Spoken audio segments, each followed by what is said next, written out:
Barnum, Iowa. Well, I played about every sport, cross country and baseball. We had fall baseball. For freshman year, I was 17 when I started at Buena Vista.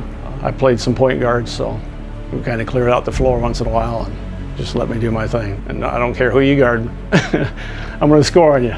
That's the bottom line. Dan, or was it Danny? At college, Sweet O. That was kind of my nickname. Earl Scott, he was from Los Angeles area. Okay. He started it. 'Cause, you know, I'd be kicking his butt on pickup games. And, okay, Sweet O, that's enough. So the rest started doing it. Baseball, got to pitch in the playoffs, got to start a few games during the season. Shut out Central one time. During baseball, we had a fight with Upper Iowa. It was brutal. What happened? And I was part of it. Thrown inside, I hit a couple guys, and they were mouthing off. Next thing you know, everybody's on the field, swinging and punching, jab, jab, jab. 7 patrolmen happened to be having their donut time, and they all came running to break it up. Coach was getting hit from the back, and he goes, "Danny, what are you swinging at?" I says, "Coach, I'm just backing you up. They were trying to hit you in the back of the head." I started here in '81. I was doing both, really. I was doing JV girls and junior high boys. Dan was coaching girls volleyball of all sports. Quite honestly, they didn't like him at first. He held you accountable, which to me was the perfect type of coach that I wanted my kids to play for. The first year I arrived in Eagle Grove, I was hired on as a head boys basketball coach. And Dan was coaching the junior high teams at the time because his son Ryan was in 8th grade. And then when that second year hit, it was basically like, you need to have Dan on your staff. So I helped him out. We got along great. I won 2 conference titles. That was kind of crazy because Eagle Grove hadn't had a lot of basketball success. They just hadn't. He was in charge of the offense. Dan knew the X's and O's better than anybody. Finally, in 2001, we made it to state. So we weren't even supposed to be close, but we battled them. Ended up winning it. Place was packed.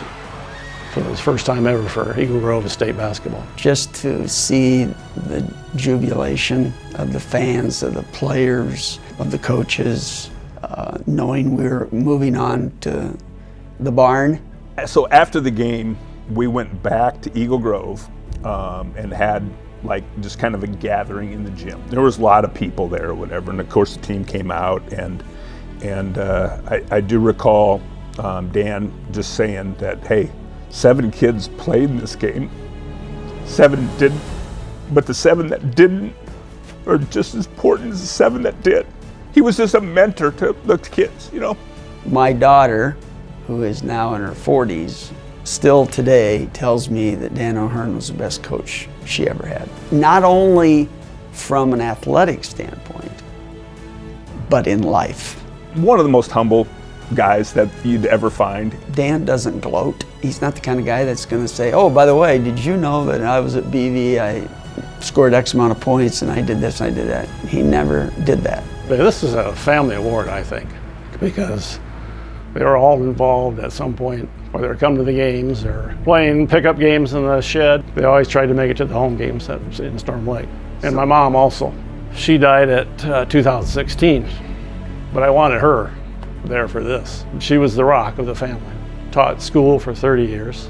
Took the train from Whittemore to Cedar Rapids. She went to Mount Mercy. She got her 2-year degree. Then she raised 8 kids and went back to Drake and finished her 4-year. She'd want to be in the front row, eating, having a drink or whatever. She loved it. Dan, congratulations on being put into the Hall of Fame at Buena Vista. It's a great honor, and I feel privileged that I had the opportunity to coach with you and be your friend for all these years. Dan, I have appreciated every opportunity I had to coach with you. I don't think that you could possibly understand how much I viewed you as a mentor throughout my process as a coach. Buena Vista made a great decision. Congratulations on your induction into their Hall of Fame.